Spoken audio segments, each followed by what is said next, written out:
Umpisa na ng laban mo, Emma. Ikaw ang nasa offensive side. Huwag mo sila hahayaan na unahan ka sa plano. Why are you looking at that woman? Kasi parang familiar siya sa akin eh. Alam mo, sobrang sama talaga ng ugali ni Muki, no? Weird. Kailangan ko muna makalapit kay Danilo. Talaga tumigil si Jade. Nakatingin siya sa direksyon mo, ha? I'm Jade Caparas of Artemis Pharmacy. And you are? Magaling naman kayo sa ganito, di ba? Dalhin niyo siya sa akin.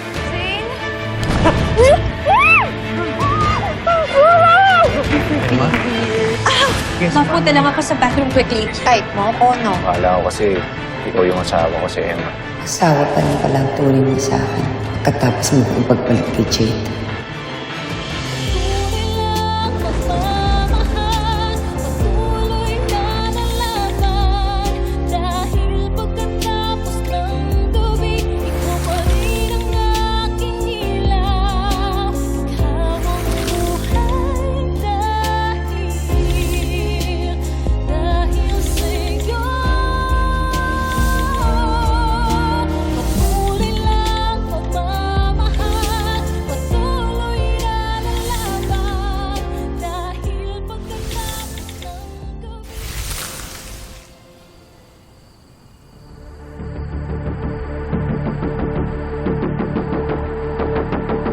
Muki! Muki, I'm sorry.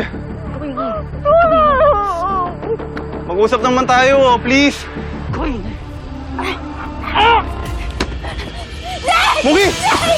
Muki! Zay, tulong! Zay! Ay, ano gagawin mo? Zay!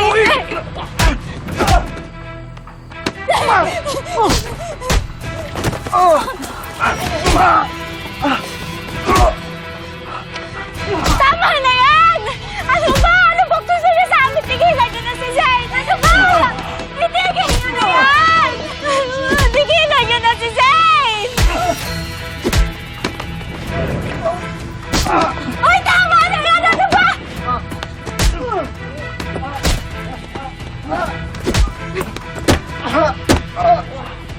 Sino ka?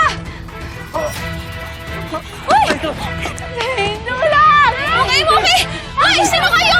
Tawag ako ng mga polis! Ay, ano ginagawa niyo kay Muki? Sino yung mga yun? Ano nangyari? Okay ka lang? Ate Maida, pasok mo natin siya. Sige, Denise. Kamutin natin sa loob. Dalhin ka na kaya namin sa ospital. Dahan-dahan. Kailangan nating i-report to sa pulis. Ano lang ginawa sa inyo? Ano ba yun? Sino ba yung mga yun, Muki?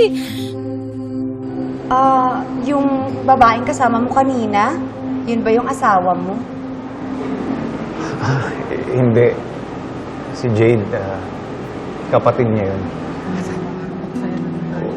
Wala na kasi si Emma eh.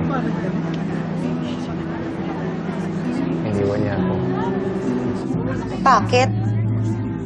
Dahil ba pinagpalit mo siya sa iba? Ha? Ay, sorry.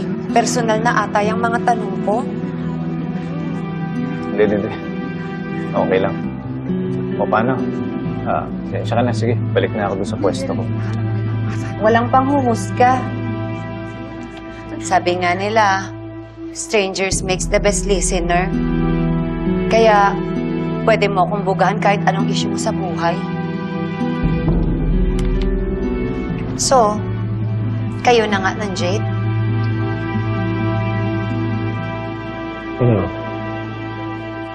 Sayang, wala na pala kayo nung Emma.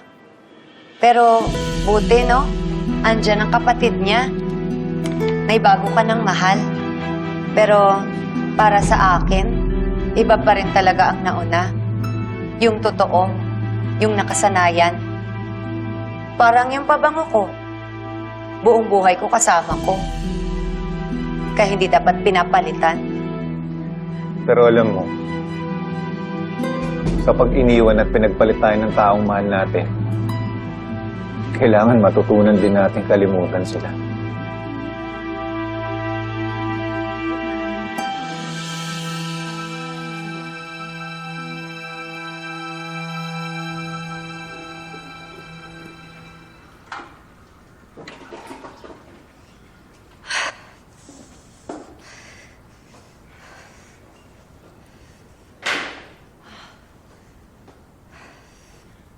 Tagal mo dun ah. Okay ka na ba? Well, I guess. Ewan ko ba? Bakit naman kasi sa lahat ng araw, ngayon pa nangyari to? Oo nga, namiss na natin activity sa labas, oh. I know. And that mysterious lady na merong red face art. Alam mo, medyo may kakaibang pakiramdam ako sa babae yun eh. She has Emma vibes. Olive, patay na si Emma. I know. Kaya nga sabi ko sa'yo, di ba? Weird. And you know what? Feeling ko nakikita rin ni Danilo si Emma sa kanya, kaya siya tingin ng tingin eh. Bakit parang nagsaselos ka? Bakit? Wala ba akong karapatan? He's my fiancé. And I worked hard para lang makuha siya. I know. Pagod na ako na palagi na lang iniiwan ng mga taong mahal ko. Kaya ngayon, I believe may karapatan akong maging masaya kasama ang taong mahal ko. At si Danilo yun.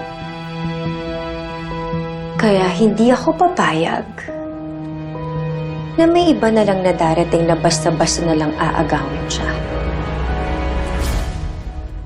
Kuha lang ako ng cold compress at mga gamot, ha? Sige, ate. Salamat.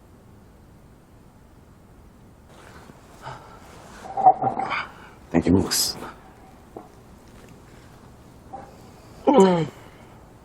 Okay ka lang ba? Alam mo, dapat talaga dinala ka na namin sa hospital eh. Ate Loida! So, Mooks, I'm okay. Zane, but you're in pain. Kaya ko to. Napuruhan lang talaga ako dito eh. Pero, konting pahinga lang okay na ako. Yung mga nag-attack sa'yo kanina, mga ka-age lang natin yun eh. Yung mga umaaway ba sa'yo dito? Wala naman. Pero parang namukhaan ko dun yung isang lalaki. Parang si Tyler. Tyler, ex ni Stacy. Don't tell me naghihinala ka na inutusan siya ni Stacy. Duh. Sino pa bang gustong manakit sa akin? Sino pa yung gustong gumanti sa akin? Mox, stop accusing. Wala kang proof. Zane, hindi mo ba nakita yung sapatos ng isang lalaki kanina? Kay Tyler yun. May ganong sapatos si Tyler. Nakita ko rin. But anyone could own that kind of shoes. May ganun nga ako eh. Alam mo, hindi ka na talaga naniniwala sa akin, no? Kung ayaw mong maniwala, edi wag mo. Tsaka di ba nakipag-friendship over ka na din naman talaga sa akin? Muki, sandali. Wait, ba't mo ba kayo naaway? Ano ba? Kasi bakit ka ba tumatayo? Nga dito.